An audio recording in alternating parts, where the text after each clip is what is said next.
What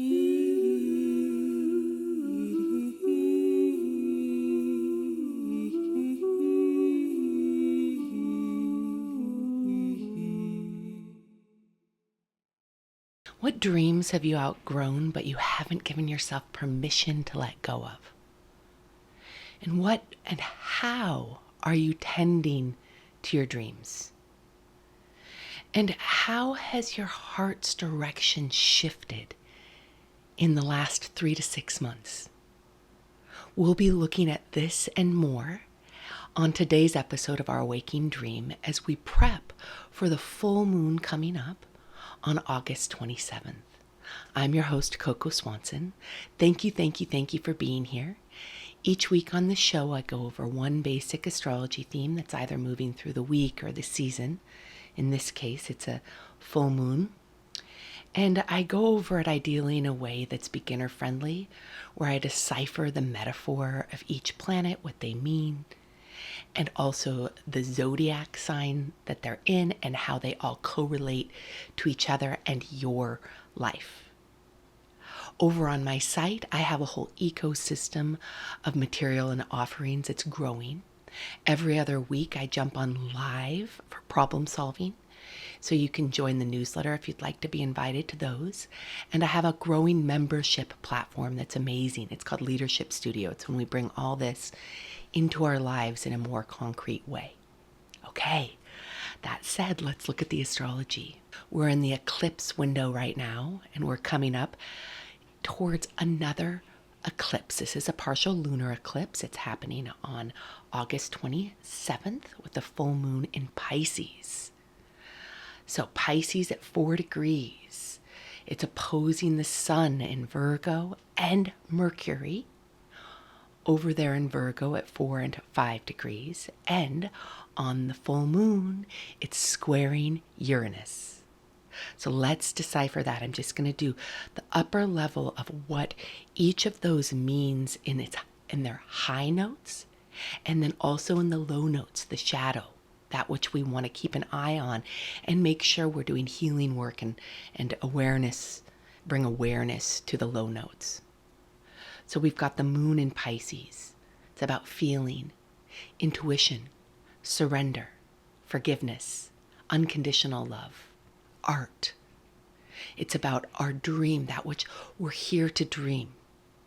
However, the lower notes of the moon in Pisces would be escapism, delusion, emotional overwhelm, avoidance. So you want to keep an eye out for those. Then we've got the moon, which in a full moon is always opposing the sun. So the sun in Virgo, it's about discernment, practicality, devotion, how we devote our focus over time. It's about learning and teaching.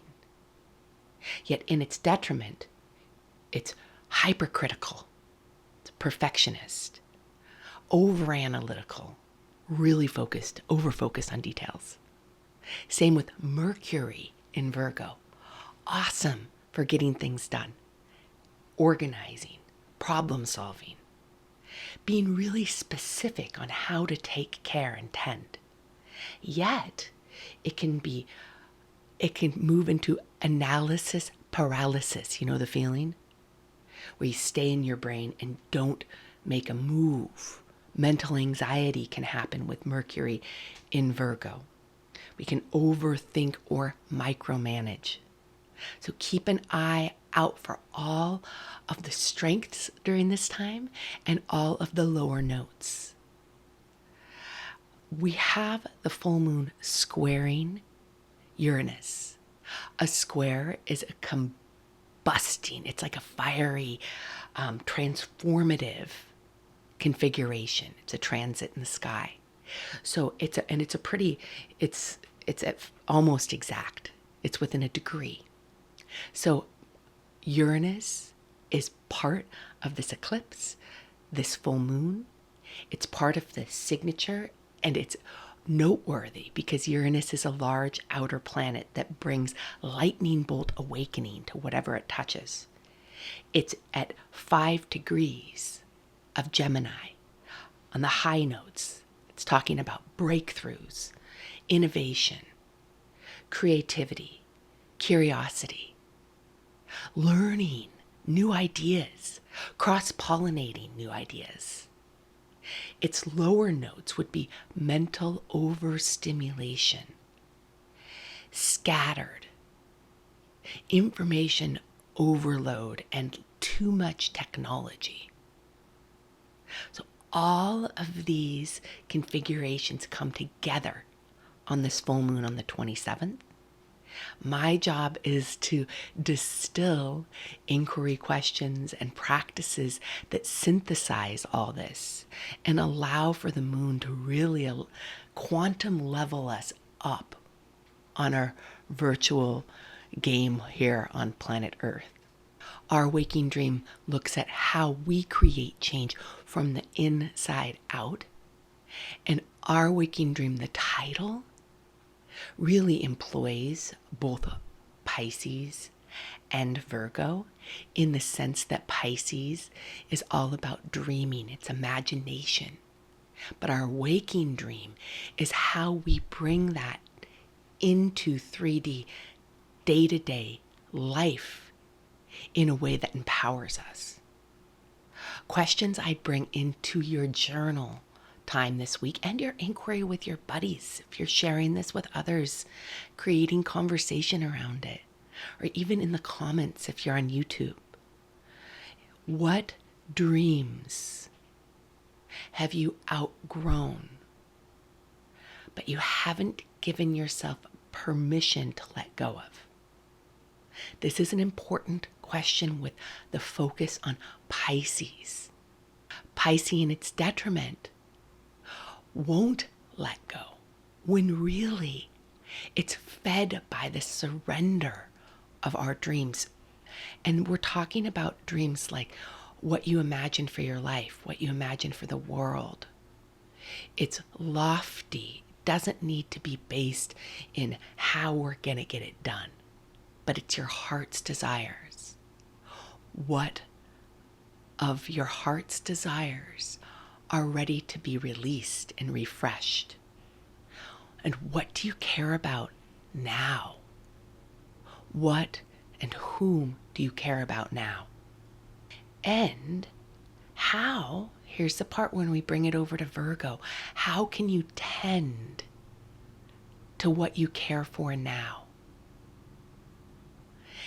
And the last one I'd suggest is what ahas are you receiving about your current dreams? This is when we bring Uranus in. So we reclaim our dreams, we let go of our old ones, we tend to what is alive in us now, and be open to new ideas. And that's a gorgeous, from my perception, take it or leave it, it's all from my perception, a gorgeous embodiment for this full moon is to equally embody all aspects of it. Practice number 2 I suggest is all about strengthening our intuition. Pisces is an exceptionally intuitive sign. It senses into energy with as much ease as it would sensing into physicality. So I define intuition is our ability to sense without consciously reasoning our way through. Clear sensing would be clairsentience. You all have heard the word clairvoyance, right? That just means clear seeing.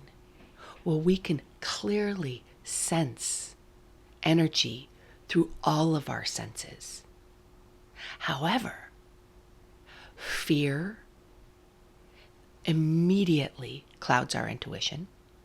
Expectations cloud our intuitions. And so does should, the word should. And so essentially, you want to keep an eye out for your fear, the shoulds, like what you should or shouldn't do, and your expectations of how things turn out. Because as soon as those enter into the field, they change our senses. Step number one in this intuition strengthener is primarily to get to know the feeling of that which clouds your intuition. What does fear feel like when it's running through your system? What does fear do to your belly or your chest? What does fear do to your imagination? That would be clear thinking, claircognizance, or clairvoyance, to what you imagine and see. How about shoulds, like how things should be? What does that feel like? For me, it's kind of like a know-it-all enters into the room and is like bossing me around internally. How about for you? Because as we get to know what clouds our intuition, we can start to decipher the subtle differences in the sensation. As you get to know what fear feels like, then you can know when you need to help calm your fear in order to listen in deeper to what's underneath the fear. The framework and the questions that we bring our intuition are really important. You want to practice when the stakes are low, following intuitive nudges when there's not as much to lose. So after you spend some time getting to know the feeling of what clouds your intuition, then you can access the subtle sensation that's available for you when you're not engaged in fear, shoulds, or expectations. So you can practice with like something simple like, do I want to go on a walk right now? Or do I want to sit down and meditate and have a glass of water? Something where if you did either, you'd be fine. So then you can listen in and just intend to strengthen the voice between essentially your soul embodied and your body and your mind. It's that connection between the more subtle realms and the more physical realms. So get to know, what does yes feel like to your body and your mind and your imagination? What does no feel like? What does maybe or not now feel like? All of those might be answers when you go to inquire about simple things that you're strengthening your intuition through. If you're in a fear-free place and you ask something simple like, would I like water or to go on a walk, or water and then a walk? You trust the yes. Your body will feel good when it's leaning towards something that it wants. So I'm really curious about how this lands for you all, because there are layers to this, right? We have to get to know our fear, what that feels like, expectations, what those feel like, so that we can decipher if we're within that or if we aren't, and we'll have clearer access to our intuition. If you have the clear access to your intuition, then what does that feel like? What's a solid yes feel like? What's a no? What's a maybe or not now? Simply exploring this helps you practice the muscle, and practicing your intuition helps strengthen it. Yeah? Practice number 3 is about tending to what's alive in your dreams. How much energy goes towards what you don't want in life? That's mental and emotional energy. And how much of your energy is spent building your dreams, your heart's desires? This full moon is a fantastic time to tend to tend to your dreams and to be available for new information to come in about them. Dreams. When I talk about dreams in this context, it's about what we long for, what makes our heart sing, what we happily contribute to. And this isn't just personal dreams. Yes, it is personal. It's that and dreams that we have for the world. So what really inspires you? Let them be lofty. They don't need to be realistic, especially in a Pisces full moon. It's just about what makes your heart sing. Clean oceans, community, making art and music, healthy forests. What makes your heart sing? And let yourself dream beyond what you know how to make happen. Choose with this exercise to tend to your dreams. What does that look like? Tending to our dreams might just mean time where you imagine on purpose. Tending to your dreams might look like talking about them, writing about them, being curious about others that are already enacting something similar.